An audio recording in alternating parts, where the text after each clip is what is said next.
بسم اللہ الرحمن الرحیم الصلاۃ والسلام علیکہ یا سیدی یا رسول اللہ وعلی آلکہ و اصحابکہ یا سیدی یا حبیب اللہ۔ الرفع والتکمیل، اس کا ایقاظ نمبر 7 آج پڑھنے کس بارے میں ہے جی؟ یہ ایقاظ کہتے ہیں فی الفرق بین قولہم حدیث منکر و منکر الحدیث و یروی المناکیر،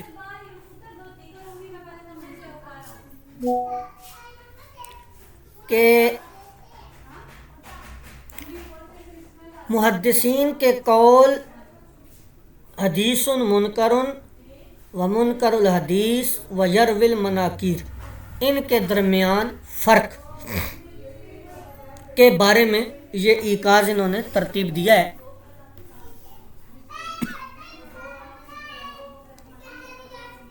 کہتے ہیں بین قولہم ھذا حدیث منکر، ان کا قول یعنی محدثین کا یہ قول کہ یہ حدیث منکر ہے، و بین قولہم، اور ان محدثین کا یہ قول کہ ھذا الراوی منکر الحدیثی، کہ یہ راوی جو ہے یہ منکر الحدیث ہے، و بین قولہم، اور ان کا یہ قول و یروی المناکیر، کہ اس سے مناکیر روایت کی گئی ہیں۔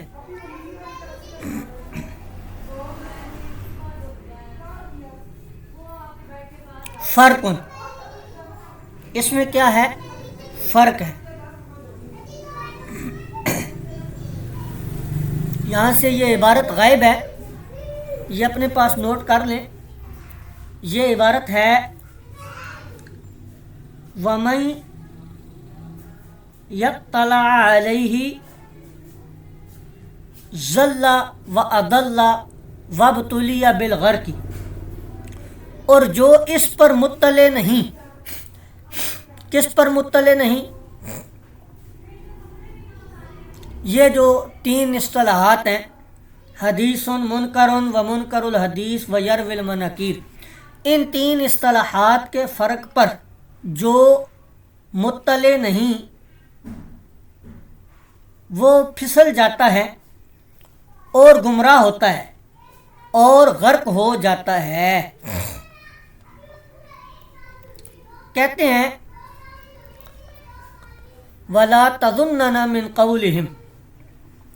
اور اس قول کہ یہ حدیث منکر ہے، ان کا یہ قول کہ یہ حدیث منکر ہے، یہ گمان نہ کرو، تم یہ گمان نہ کرو کہ روایت کرنے والا راوی غیر سے کا ہے۔ اگر محدث کہے ھذا حدیث منکر، کہ یہ حدیث منکر ہے، تو اس سے تم یہ گمان نہ کرو کہ یہ راوی روایت کرنے والا غیر ثقہ ہے۔ فَكَثِيرًا مَا يُطْلِقُونَ النِّكَارَةَ عَلَى مُجَرَّدِ التَّفَرُّدِ، کہ اکثر محدثین جو ہیں وہ اطلاق کرتے ہیں نکارت پر، نکارت کا، اکثر محدثین نکارت کا منکر کا اطلاق کرتے ہیں، کس پر؟ علی مجرد التفردی، راوی کے تفرد پر، یعنی اگر کوئی راوی متفرد ہو روایت کرنے میں تو اس پر اکثر محدثین ھذا حدیث منکر کا اطلاق کر دیتے ہیں، اور مراد ان کی کیا ہوتی ہے کہ یہ حدیث روایت کرنے میں یہ راوی متفرد ہے۔ وَإِنِ اصْطَلَحَ مُتَأَخِّرُونَ عَلَىٰ أَنَّ الْمُنْكَرَ هُوَ الْحَدِيثُ الَّذِي رَوَاهُ ضَعِيفٌ مُخَالِفًا لِلثِّقَةِ، اور بہرحال متاخرین کی اصطلاح یہ ہے، یہ جو اوپر انہوں نے اصطلاح بیان کی کہ کثیر محدثین نکارت پر تفرد کا اطلاق کرتے ہیں یہ متقدمین کے نزدیک ہے، اور متاخرین کے نزدیک بے شک منکر کی جو اصطلاح ہے وہ یہ ہے کہ جب حدیث کو روایت کرنے والا ضعیف ہو اور مخالف ہو ثقہ کے، یعنی ایسی حدیث جس کو ضعیف راوی نے روایت کیا ہو اور ثقہ کی مخالفت بھی کر رہا ہو، تو اس کو کیا کہتے ہیں؟ حدیث منکر۔ وَأَمَّا إِذَا خَالَفَ الثِّقَةُ غَيْرَهُ مِنَ الثِّقَاتِ فَهُوَ شاذ، اور بہرحال اگر روایت کرنے والا ثقہ راوی مخالفت کرے اپنے سے ثقہ کی تو فَهُوَ شاذ، وہ شاذ ہے۔ وَقَذَا، اور اسی طرح لا تظنن من قولہم، ان کے اس قول سے، کس قول سے؟ یہ آگے آ رہا ہے فلان روى المناکیر او حدیثہ ھذا منکر ونحو ذالک، یا اسی کی مثل جو الفاظ ہیں، ان سے تو یہ گمان نہ کر، کیا نہ گمان کر، وہ آگے بتاتے ہیں آپ کو یہاں پہ کہ انہ ضعیف، کہ وہ راوی جو ہے وہ ضعیف ہے، یعنی کہ محدثین اگر کہیں ھذا حدیث منکر یا روى المناکیر،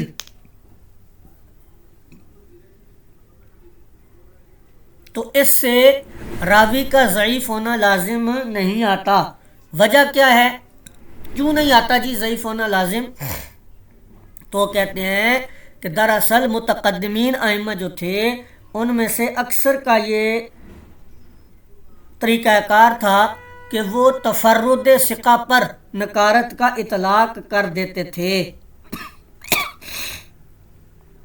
آگے اب یہ انہوں نے ایک آپ کو قاعدہ بتایا، اب اس قاعدے پر آپ کو یہ ائمہ کے اقوال بیان کریں گے۔ کہتے ہیں قال زین العراقی، علامہ عراقی رحمۃ اللہ علیہ، زین الدین العراقی رحمۃ اللہ علیہ نے کہا، کہاں پر کہا؟ تخریج احادیث احیاء العلوم، اپنی کتاب احیاء العلوم کی یا حدیث کی جو تخریج کی اس میں کہا کثیرا ما یطلقون المنکر علی الراوی لکونہ روا حدیثا واحدا، اکثر ائمہ ایسے بھی ہیں جو منکر کا اطلاق کرتے ہیں ایسے راوی پر جس نے ایک ہی حدیث روایت کی ہو، جس نے ایک حدیث روایت کی ہو اس پر منکر کا اطلاق کر دیتے ہیں۔ اب لازمی تو نہیں ہے کہ جس سے صرف ایک حدیث روایت ہے وہ ضعیف ہی ہو، ایسا نہیں ہوتا، تو یہ بتانا چاہ رہے ہیں وہ آپ کو۔ آگے کہتے ہیں امام سخاوی رحمۃ اللہ علیہ کے حوالے سے،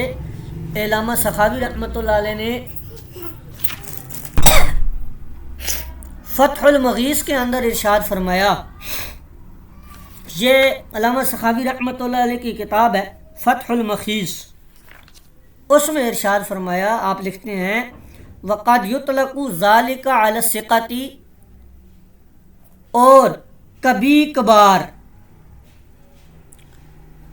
اس کا اطلاق ثقہ پر ہوتا ہے، کب؟ جب وہ ضعفاء سے منکر روایات لاتا ہے، یعنی راوی خود ثقہ ہوتا ہے لیکن جس سے روایت کر رہا ہوتا ہے وہ ضعیف ہوتا ہے، تو اس پر کیا کر دیتے ہیں؟ منکر کا اطلاق کر دیتے ہیں۔ جیسے کہ امام حاکم نے کہا، میں نے امام دارقطنی سے کہا، پوچھا کہ فسلیمان بن بنت شرحبیل، کہ میں نے سلیمان بن بنت شرحبیل کے بارے میں کہا، قال ثقۃ، کہ کیا وہ ثقہ ہے؟ تو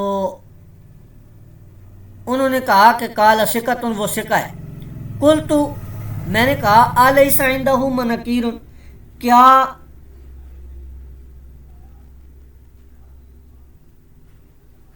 اس کے پاس منکر روایات نہیں ہیں، منکیر نہیں ہیں؟ قال، تو امام دارقطنی نے فرمایا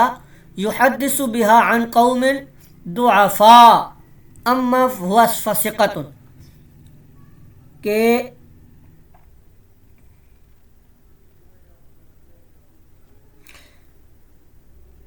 وہ ائمہ جو ہیں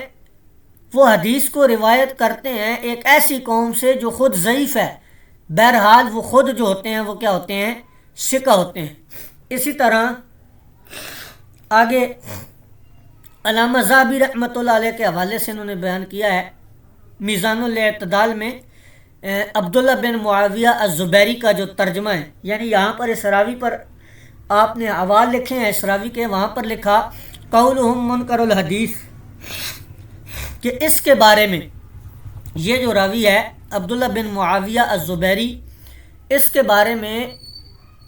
محدثین نے جو یہ کہا ہے منکر الحدیث کہ یہ منکر الحدیث ہے،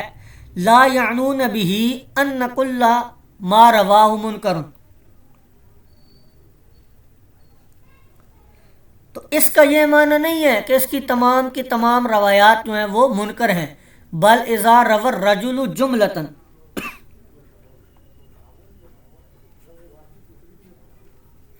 بلکہ اس سے مراد یہ ہے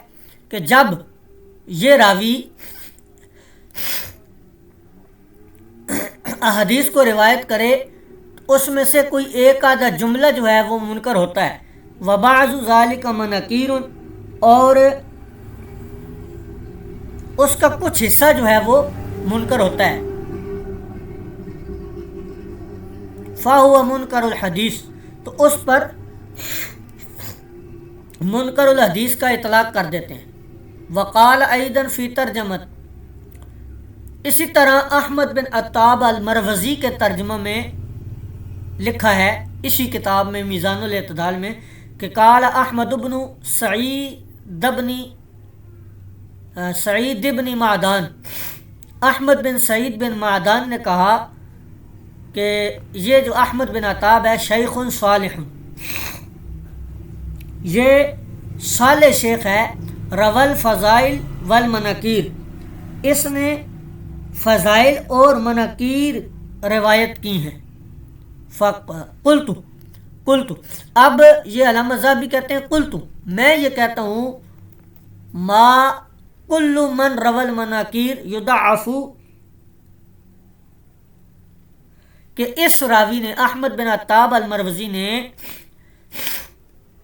مناکیر میں سے جو کچھ بھی روایت کیا ہے اس کی تضعیف کی گئی ہے، یعنی کہ وہ ضعیف روایت ہے۔ آگے حافظ ابن حجر اسقلانی رحمۃ اللہ علیہ کے حوالے سے بھی انہوں نے دیا ہے، اس کو آپ نے دیکھ لینا ہے خود سے بھی۔ علامہ سخاوی رحمۃ اللہ علیہ کے حوالے سے سارے اسی پر دلائل دے رہے ہیں، یہ بات گھوم پھر کے وہیں پہ آ جاتی ہے جو شروع میں انہوں نے بتا دی۔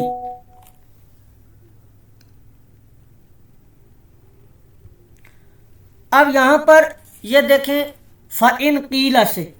یہاں پر آپ کو ایک قاعدہ بتائیں گے یہ،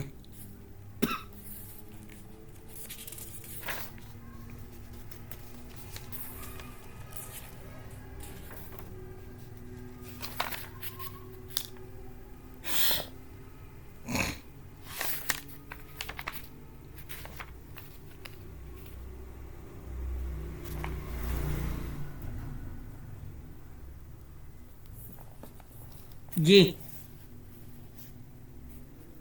فَإِن قِيلَ، اگر یہ کہا جائے کہ ان الانکار جرح مفسر، کہ بے شک جو نکارت ہے یا انکار ہے یہ تو جرح مفسر ہے،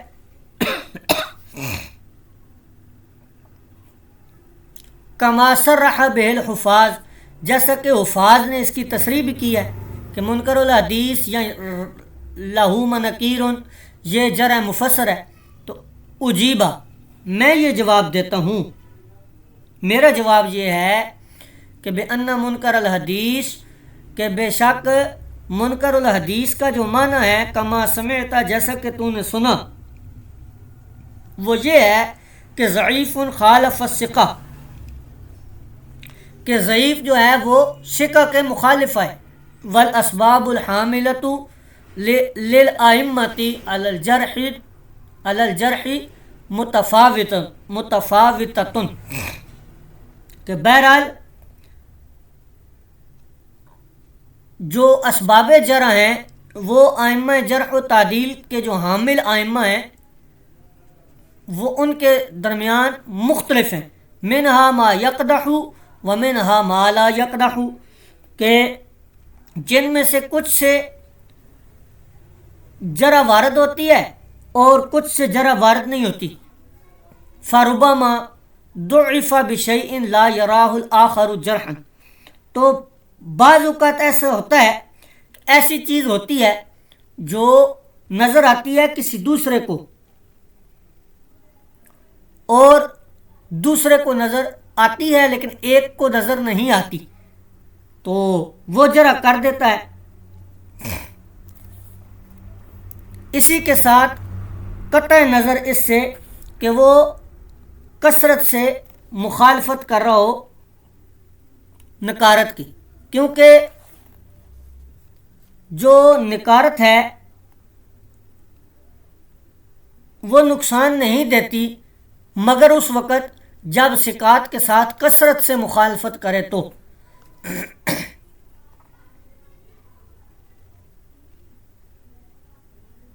اب یہاں پر دیکھیں، آپ کو مثال دیتے ہیں یہ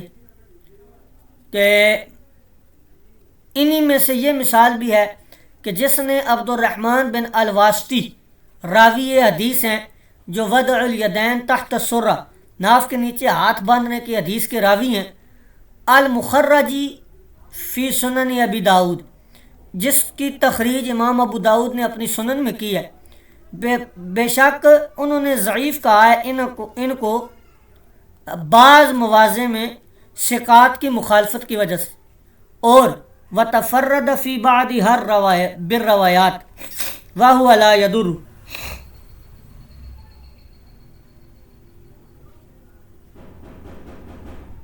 اور اس کی بعض روایات میں تفرد پایا جاتا ہے تو وہ تو نقصان دہ نہیں ہے. تو بہرحال تو ضرر جو ہے، جو نقصان پہنچاتا ہے راوی کو، وہ کثرت سے مناکیر کا روایت ہونا ہے یا کثرت سے مخالفت ثقات ہے. اور عبد الرحمن الواسطی جو ہے اس کے بارے میں یہ بات ثابت نہیں ہے. تو یہ آج کا ہمارا عکاز نمبر 7 تھا جی. اس کی جو باقی امثلہ وغیرہ ہیں وہ آپ نے مکمل دیکھ لینی ہے خود سے. تو کوئی چیز اگر رہ گئی تو اس کو پھر ہم کل مکمل کر لیں گے انشاءاللہ تبارک و تعالی، نہیں تو پھر اگلے عکاز کی طرف چلیں گے. آج کا سبق اتنا ہی.